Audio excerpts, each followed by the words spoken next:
Should I just start or I wait for people to join? It looks like we have 2 people already joining in, so you can definitely begin. Okay. Hi, everybody. Welcome to today's event. This is super exciting to Latinas in Tech, and especially to me. My name is Rocio Medina Van Nierop. I'm a CEO and co-founder here at Latinas in Tech.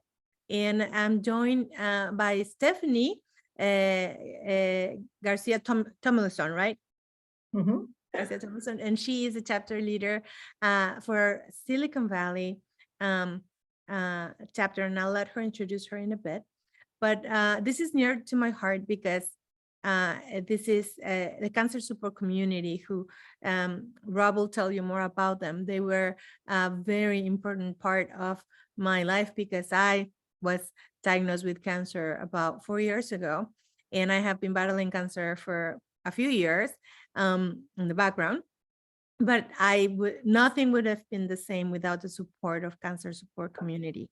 So the reason why we partnered is because we believe that the amazing work that they do for us can be done to many, many more, not only Latinas and Latinos, to many more people that are going through cancer. And before I even go to introduce Rob, I would just like Stephanie to introduce herself really quickly and give us some words. All right. Thank you, Rocio. Hello, I'm Stephanie Garcia Tomlinson, and I am a manager for recruiting at Workday. And I'm also one of the chapter leads for our Latinas in Tech organization in Silicon Valley.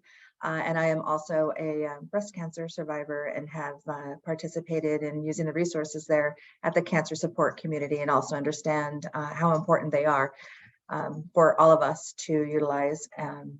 So thank you. Yeah, and later, Stephanie and I might intervene with sharing some of our experience. But before, without further ado, I would love to introduce Rob Tuffle, who is the CEO of the Cancer Support Community here in San Francisco. So, Rob, welcome to this event. This is recorded and will be sent to our HR contacts at Latinas in Tech. Fantastic. Yes, and thank you so much. I just really appreciate you're having me here today, and I'm glad it's going to be recorded. We can make this available to anybody who likes it. And this talk is really intended toward HR managers, but it's really helpful for anybody who's dealing with cancer, whether you're a patient or a caregiver. So let me just share my screen and we can get started. All right. Can you all see that? Yes. Great. And let me just start it from the beginning. Okay, there we go. So what I really want to talk today about, as I mentioned, is how you, as somebody, as an HR person or somebody working in an office, support employees who are facing cancer and why it's so important. And it's going to be more and more important. So first of all, a little background. When we think about how many people are impacted by cancer, 1.9 million people diagnosed that's just the United States every single year. And of course, cancer does not just affect the patient, it also affects the family members. And we know there are an additional almost 3 million caregivers of cancer patients and about 17 million survivors in the US. And that's significant because with better treatments, with increasing age, we know that the number of cancer survivors is expected to increase by an unbelievable 49% by 2040. And I'm sure all of you see cancer in the workplace, and you'll be seeing more cancer in the workplace because of these increases that we'll be seeing. And this is a number that always is shocking to me. It's hard to remember statistics, but every hour of every day in the United States, 200 people are diagnosed with cancer, and that number will increase. So that's a number that is always shocking to me. By the time this presentation is over, 200 people will have heard the words, "You have cancer," and their lives and their families' lives will be changed because of it. And when we talk about cancer, just a little background. Cancer is actually many, many different types of disease. As you know, there are lots of different types of cancers. And the type of treatment that people get or the way people are treated really depends on a lot of different things. So access to healthcare and survival rates and mortality rates are all really not the same for everybody. So whatever your what community you come from, your income level. People with lower incomes tend to do worse. Your educational level, language, if you don't speak English, you only speak Spanish or other languages. Your age, certainly, whether you get the same treatment if you're older, and your geographic location. We know that people in rural places don't do as well as people in the cities who have access to better cancer centers. And I just included this because I love this ad that was done by a Spanish cancer group. Says, no todos somos iguales frente al cáncer. And I just think it's a great message that applies here, and something we want to remember when you're dealing with people. Not everybody is treated the same who has cancer. So how does cancer impact the workplace? Pretty interesting. First of all, more than 70% of cancer diagnoses are made of people in their prime employment years. So once again, that is why you see cancer in the workplace. And what's also interesting, even after cancer patients go through treatment, they still have issues that they potentially could bring to the workplace. 20% of cancer survivors say they're still dealing with things even 1 to 5 years past their treatment. And this year, we just recently read a report, this year cancer is the top cost driver for employees. Cancer is expensive. We have a lot of new drugs, and we have drugs that can help save people's lives, really, that weren't available 15 and 20 years ago, and make cancer more of a chronic illness. But some of those drugs can cost up to $100,000 a year. And of course, there's also the lost productivity in work, which is estimated between 9.6 and 16 billion. And if anybody would like to see this report that I referenced that talks about cancer being the top cost driver for employers, just let me know, and I'm happy to share that with you. You can email me. So for patients and family members, what kind of issues are they facing in the workplace? Well, as I mentioned, cost of cancer. And there are so many out-of-pocket costs. You just can't believe it until you're sick. Of course, maybe you need to take a taxi because you can't drive. Maybe you need to pay for daycare that you didn't. Maybe you're getting supplemental type of medications or natural medications. You're trying to do massage, or you want to do acupuncture. All these costs adds up. Maybe you have a copay. Of course, there's the conflicts when you're getting treatment. What do you do when you're working through treatment? Taking off time to go to treatment. How will you feel after the treatment?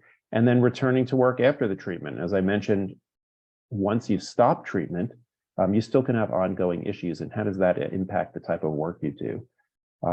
Also, patients and their family members are really, really concerned, of course, when they get diagnosed, that they're going to lose their health insurance, they're going to lose their income, and they're going to lose their job.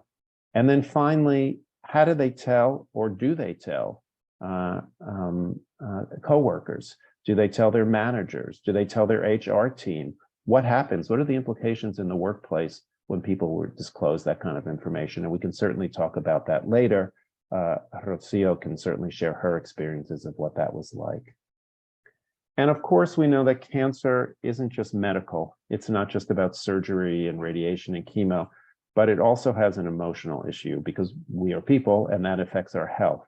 So people, and I say patients and caregivers and their family members, their mental and emotional health is impacted. Their stress and anxiety goes up. We see high levels of depression in cancer patients. People are concerned about what they're eating, what they should eat or should not eat. Exercise, physical activity is key in terms of preventing recurrence, in terms of increasing effectiveness in treatment, dealing with side effects like things like cancer fatigue. Side effects are a big concern. Cognition.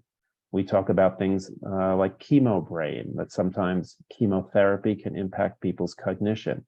How does that impact your performance in the workplace? How does that impact your quality of life? I mentioned finances and costs, body image after surgeries, that can also affect you. Getting to and from your treatment is a big issue for people. And also, of course, spirituality. No matter what your religion is, a lot of times people have a spiritual crisis. And all of this really impacts our quality of life. And all of these issues, just like we deal with, we prescribe, the doctor says you need radiation surgery or chemo, all of these issues need to be addressed in order that somebody can have the best quality of life and the best outcomes. And there's a lot of research showing that if you don't address these type of issues, patients and family members don't do as well. So the big question is, how does your workplace, your employer respond to employees with cancer or people with illness in general? It's really interesting. There's this excellent organization called Careers and Cancer and Careers, and I'll give you more resources at the end of the presentation. They did a survey and they found that incredible 88% of employees really had concerns about how they could support a coworker. And on the flip side, 89% thought that their workplace could have done better for colleagues who have chronic illness. So we see two things here. One is employees feel like they're not getting the training to support workers, and they're also concerned that on some level, if they have to deal with a chronic illness or cancer, they may not be getting the support that they need. I'd be curious to hear how your workplace does in that. And then they asked patients and caregivers what they want from their employers. Obviously, privacy, whether or not a patient discloses or tells their employer, their boss, their coworkers, that's completely up to that person. They want job flexibility, as I mentioned, to go to treatments or to care for someone with cancer. They want job and benefit securities, so they don't lose their job, so they don't lose their health insurance. People are worried about being viewed differently in the workplace if they disclose they have cancer, that they'll be seen as less of, or people will feel sorry for them, or they won't be able to advance in their career. And then, of course, they want both internal, and that's from the employer, but also external support. Organizations like Cancer Support Community, they want to know about how they get support in their community for themselves and for their family. So what are some of the ways that your employer or you can support people with cancer?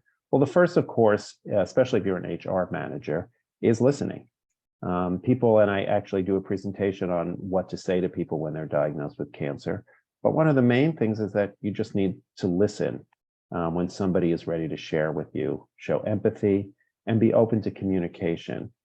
But also more practically, patients, family members, they want to know about their benefits. They want to know what the company offers. They want to know about state and federal benefits, things like Family Medical Leave Act or the ADA or HIPAA. What are they entitled to so they can continue working? And most people want to continue working. It helps their psychological state, their emotional state, but most cancer patients want to continue working. You can also provide them information about how or if they want to tell their coworkers or supervisors. There's lots of great resources that can help you with that. And when people feel they have the tools to do that, they're more likely to do that. It also helps people's anxiety and stress and all those things we talked about that people worry about when they're diagnosed. If you make a work plan, and if you say, we can do a flex schedule, these are the accommodations we can make. You have the option of short-term leave. You can go on long-term disability. All those put people's minds at ease, put patients' minds at ease, and let them be as productive as they can in their workplace. And then once again, as I mentioned, providing them with local and national resources is incredibly important, which is not always done. And most of these resources, like Cancer Support Community, are free. So they really enhance any type of support that the company does or provides for the patient with cancer and their family. So a little bit about Cancer Support Community.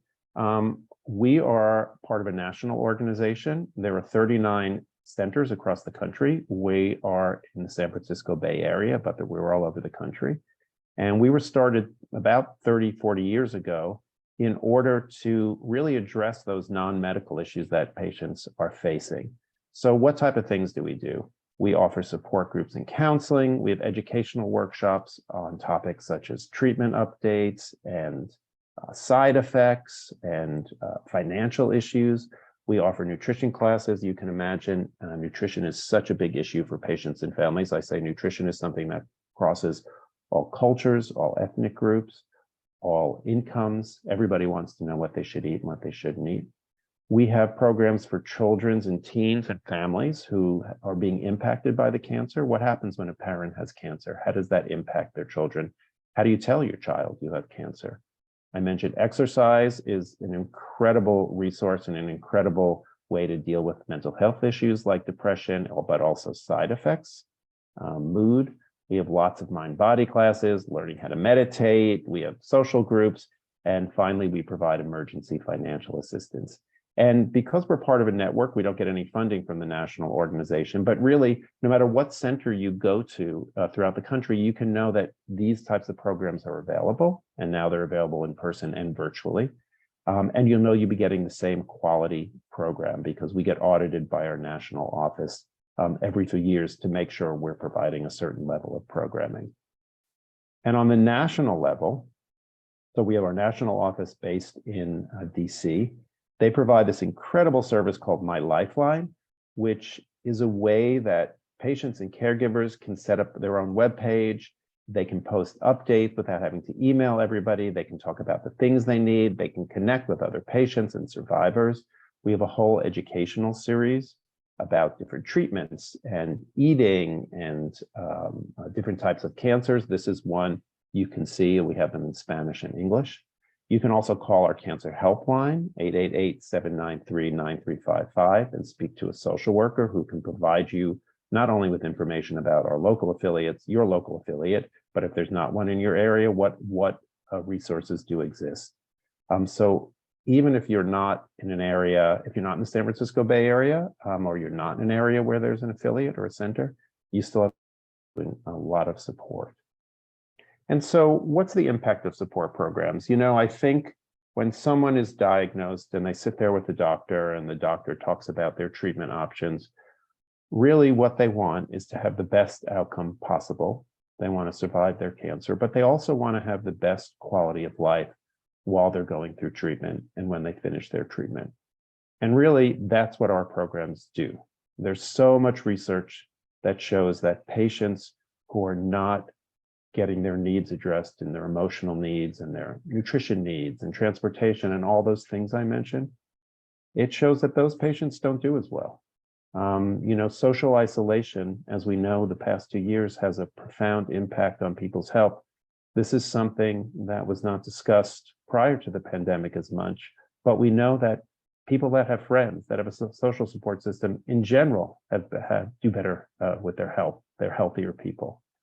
And we hear all the time, this is a photo of somebody doing an exercise class at one of our centers.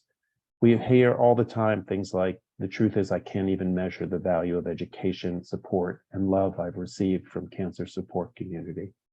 And then we also have programs in Spanish, and somebody wrote us and said, cancer support community me ayudó en el momento que más lo necesitaba, cuando me sentía mal, porque soy paciente de cáncer. No estamos solos. Gracias a cancer support community, mi mente quedó más tranquila. We hear this all the time. The programs that we offer, the programs that are offered around the country, and Rocio can also speak to that, and also Stephanie, have such an impact on people's quality of life. And it's really our goal to get these programs out to everybody so as many patients and family members can take advantage of them. Here are a few resources I can send around. Happy to share these. In terms of employment in cancer, these are really the top 4. You know, there's so much information out there on the internet, and I think when someone's diagnosed, the first place they go is Dr. Google. As we know, there's also a lot of bad information. So we help patients and family members really figure out what information is good, what information has been vetted. So these 4 organizations, Cancer and Careers, Cancer Legal Resource Center, Triage Cancer, and Workplace Transitions are really the top 4 that I would recommend for dealing with employment issues. And the workplace transitions is pretty amazing, actually. If you're a manager and one of your employees has cancer, you can go to the site and actually have this whole step-by-step. They walk you through some of the issues you have to deal with and some of the things you have to look for. And then also, of course, there's some publications through the American Cancer Society, through our national office, and through the National Coalition for Cancer Survivorship. They have a lot of information about employee rights and things that managers should do, and great information if you have somebody that comes to you with cancer and you're wondering what to do.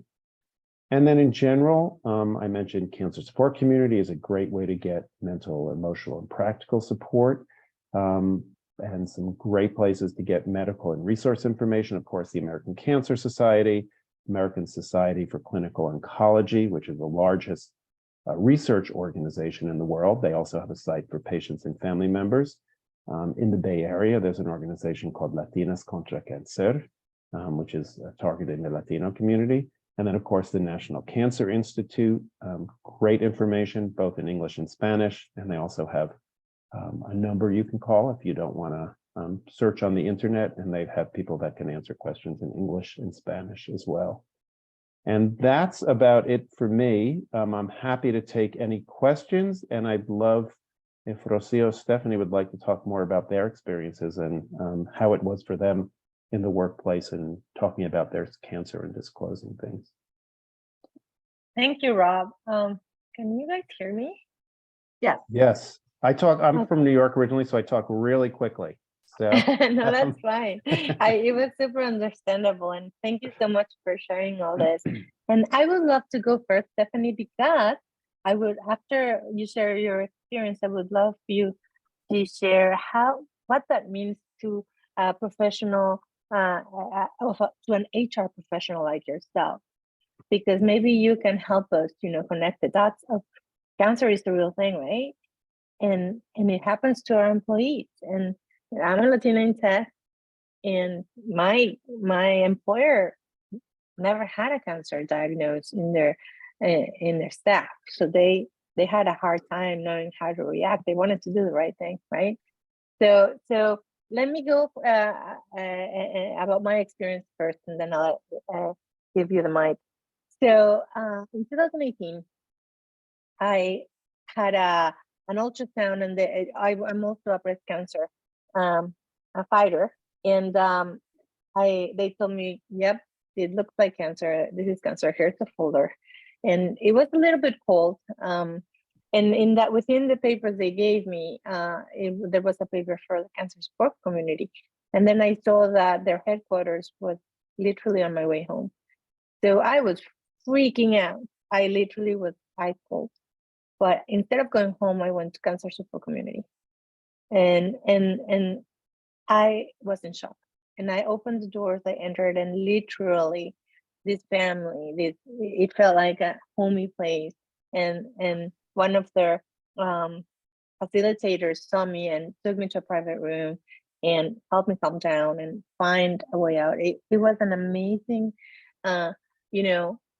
situation where they took me from a crisis mode and they transformed me into an action mode of what are we going to do next. And since then, I joined the early diagnosed breast cancer patients group, where we were like 15 women who we all got diagnosed around February 2018. And every week they would have a meeting with a facilitator, a social worker, and they would bring in an expert. And this was about where we were in the process, like if at diagnosis time, about surgery, about chemo, about radiation, about nutrition, about lymphedema. And this was so helpful for us. And this is for people that had cancer, but then we also have a support network, right? Maybe you're the tech employee, but it's not you who have cancer. It's, your sister, your mom, your partner. And so companies need to know how to react. Support networks need to know how to react. Friends. And aside from that, I joined the Tai Chi classes and gardening classes and yoga classes, Reiki. There were so many things. And even through COVID, they had a lot of online resources and everything absolutely for free. I don't know what I would have done without them. So that's my experience, and I couldn't be more helpful to CCS, and I would let Stephanie share her experience. Thank you for sharing that, Rocio. I would say I didn't happen to drive by the place or the building, but my oncologist, when I was diagnosed in 2017, had recommended the cancer support community, and she is an active speaker and an active participant still there, and I will I still go and hear her speak because things change and technology is great and science is wonderful. So it's great to hear the updates. So she did provide me the information because similar to yourself, Rocio, I think, we're a bit paralyzed and can't exhale or breathe when we hear the word positive. So in searching for some type of outlet or some type of resource, I'm very thankful to have been directed to the cancer support community. When I first went in, just going in like in a daze, a deer in headlights, and walking through the doors, just the immediate empathy and the warmth and the welcome. It's actually like walking into someone's home and them saying, no, come in, sit down, let's chat, or not. Just meeting me at my level and where I was walking through the door. A bit of a mind reader. I can't remember exactly who I met with first. That just that welcoming environment and the warmth of that community is just wonderful, and helps carry you through a time, providing those free resources when you feel broken and alone, and you feel just like you're broken, but you want to keep up, that stiff upper lip, because you don't want your family members to feel bad or your children to see you not feeling well. So it's a place where you can go and be raw. That's kind of how I can put that. Now, I was very fortunate in my employer at Workday to let me work through that time because I needed to work, and I almost delve into that a little bit more overboard, so I wouldn't feel sick because I was bald. I probably looked like something was different. So they were wonderful. I think one thing as far as an HR piece, when I think about it, and what some organization can miss, is being that entry point for an organization like the cancer support community, and having that introduction. My HR business partners were very empathetic, very caring, and I was given a lot of flexibility and they provided a great space for me to do my work. But having that information or that introduction to this free resource, which encompasses, these speakers, the classes, that true community, that word in the title is what it is. And it's ongoing. It doesn't stop when you're in remission. And when you're clear, I still go back. I still seek out the nutritionist. I work with her now, post-cancer. You establish these relationships, so it's really important. But I think that's a space as far as HR individuals where we can be that liaison and that introduction to these resources, whether it's in the Bay Area or any of the national locations, because it's so important to help you navigate through what can be a very tumultuous journey. Thank you, Stephanie. I also wanted to add, from the tech perspective, working in tech is a very high-paced environment where there's a lot of demand, and as women, especially, we always feel we need to prove ourselves, and we take on a lot of, tasks that we don't want to let go that easy. And I have friends, not naming anybody, that have even gone after surgery with brains on to work, and people going through chemo working, people going through radiation. People sometimes want to work. I wanted to work, but when it's that pressure where you feel alone, I think it's very hard. And companies need and must detect those things and help them decide what they want. So the reason why Stephanie and I wanted to create this connection is because not only the people that are present today, but where this is being recorded, it's going to go to every company so that they know that this is a free benefit they can offer to all of their employees. This means the world. Stephanie, from an HR perspective, what do you think about having a benefit like that? I think it's a wonderful benefit, especially since it is a free resource, and the diversity of what's provided there is in alignment with diverse populations as well. So I think that also is a good match, whether it's a Latina in tech, African American in tech. It fits everybody's needs, and it again, meets you where you are. But as far as making those personal decisions and going to work, I mean, the employer is really going to have to listen to that individual, and that's so important because you don't want to go fall back in your treatment. That organization should be supportive and considerate of your well-being. And I think where we are in the Bay Area, I think we are fortunate to have the education and have well-being at the forefront of a lot of our technology companies here, which is wonderful. But for those in more of the underrepresented areas where they may not have the benefit of those type of support systems, again, I think the cancer support community is a place where no matter where you work or what your income, what that is, you're treated as an equal, and you're treated with respect and caring, and they know when they're greeting us what we need in some sense before we know, because of their experience. So I didn't know what I needed. I was broken, and I just needed some help while I was getting fixed. And and here, that's absolutely true. And when it was my turn to be diagnosed, you only have good people all around, right? But sometimes they don't know, you don't know what to do to stop it. But there's a point where you have to tell your HR team, like, hey, I have this, and I don't know what to do. And they might even not know, but then they have cancer support community. You can give that number, call this number, they will take you.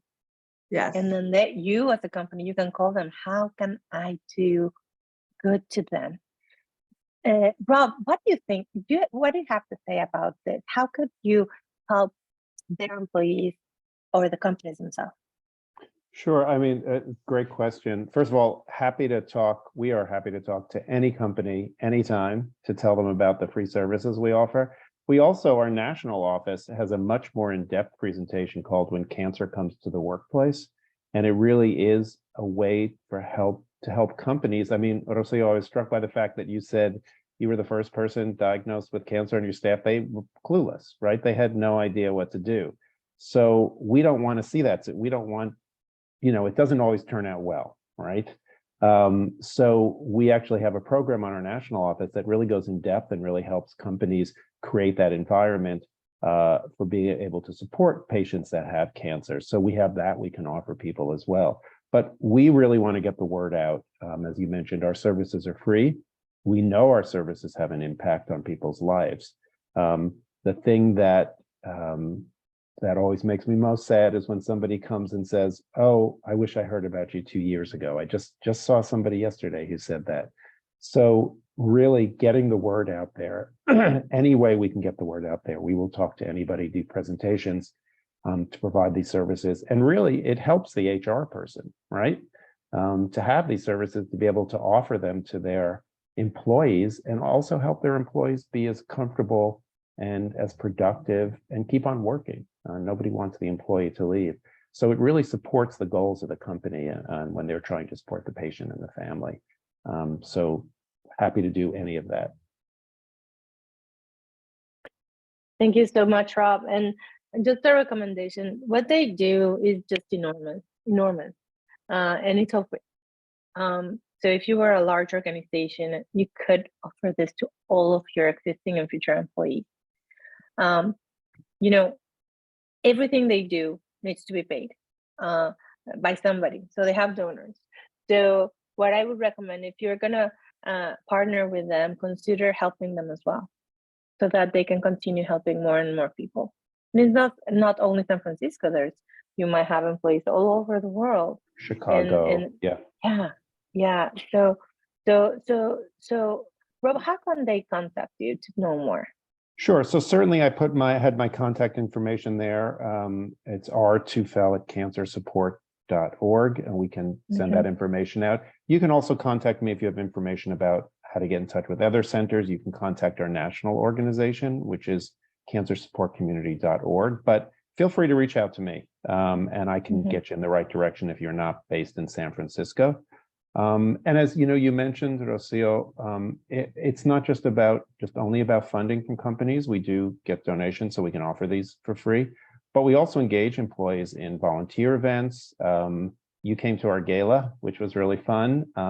People come to our community walk, they make teams. We have a board of volunteers. One of our board members, Yvette Santa Ella, is on this call too. There are just so many ways that we can engage people and get involved. And we love that. And we have so many volunteers. So anything you can do in addition to funding is always wonderful. And feel free to contact me or contact our national organization. That I is was just wonderful. I was just gonna add to that real quick, Rob. If you don't know someone who's had cancer, or you have not had cancer yourself, you may in the future, but don't wait for that to be involved. Be curious, because the curiosity will drive change and advocacy. So I would just invite everyone to look into the cancer support community, and there are some fun events. You know, it's a horrible disease, but it's not all doom and gloom all the time, and there are blessings from ashes, and we've created these great relationships, and it's a great group. I know the Hope Walk is coming up next year, and if you'd like to volunteer any way you can, I know I like to pay it forward where I can, and do like to participate in that. So there are a variety of events and ways to be involved and volunteer if you're curious and just want to support the mission there. And I just want to give a shout out to Rocio and Stephanie, because the fact that you approached us and we talked about doing this is amazing. I mean, it's you know, I feel like little by little, every time we do something, we're getting more and more people know about the organization. So I just want to thank you for taking the time and including us and partnering with us. It means the world. Yeah, well, it means the world to us even more. And this is going to be the first of many. We want to make sure that the companies know about cancer support communities, that their employees and future employees can have access to them. And during the next year, we will be having a presentation as well, events online with cancer support community and our Latinas directly, because cancer doesn't discriminate. It just hits us when we least expect. And they, knowing from our experiences, and oh my God, I know so many Latinas in tech that have gone through this. So it does hit us often. So I'm very thankful, very appreciative of your time and what you and your organization do. Stephanie, thank you so much for sharing your story and your intel from the HR perspective. And this has been recorded. This is going to go to all companies we work with. And I'm really hope that together we can do something meaningful for this horrible disease. Anything else, Rob, you would like to add? I don't know. I know it's a small group, but small but powerful. I don't know if anybody has any questions that they wanted to ask. Not to put anyone on the spot. And I see that Juanita from our team at Latinas in Tech is sharing information about how to get in touch with you. So in the email that we're sending, we're going to add all that information as well as your presentation. Rob, I just wanted to ask, did we also mention that we provide not always support for the patient, but also for the family? That we get into that? Okay. Thank you. But thank you for bringing that up, because yes, cancer is a family disease. So we provide for anybody who's impacted, however you define family. You know, we have people come who are caring for someone who's not, they're not blood related, but they're caring for somebody, and absolutely, they walk through our doors and we will provide support. That is true. And so if you're an employee, imagine I'm an employee in tech, and I am caring for my mom or my husband, and I really am lost. I don't know how to do it, or just refer my husband to this organization. So those are things they can do. So as they say, this is a great organization. So I just want to just ask the people who are on the call, are they HR representatives, or they are members of Latinas in Tech? No, they are our HR partners. Oh, okay. Yeah, company.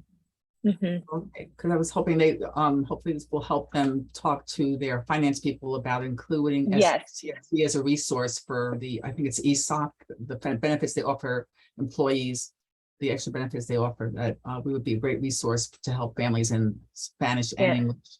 Correct. Exactly. Yeah, okay. Thank just wanna you. make sure. And if they have any questions, to please contact CSC. We're here. We're happy to answer. Mhm. And I can't say it enough, it's free. Free It resources. is free. It is right? free. Right. It sounds, where's the fine print?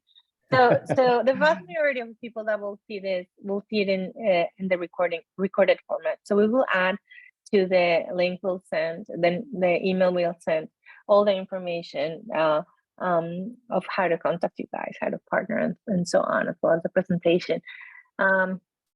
So if we don't have any more questions here, I know we have a small audience, then I'll just let you, Rob, give any closing remarks.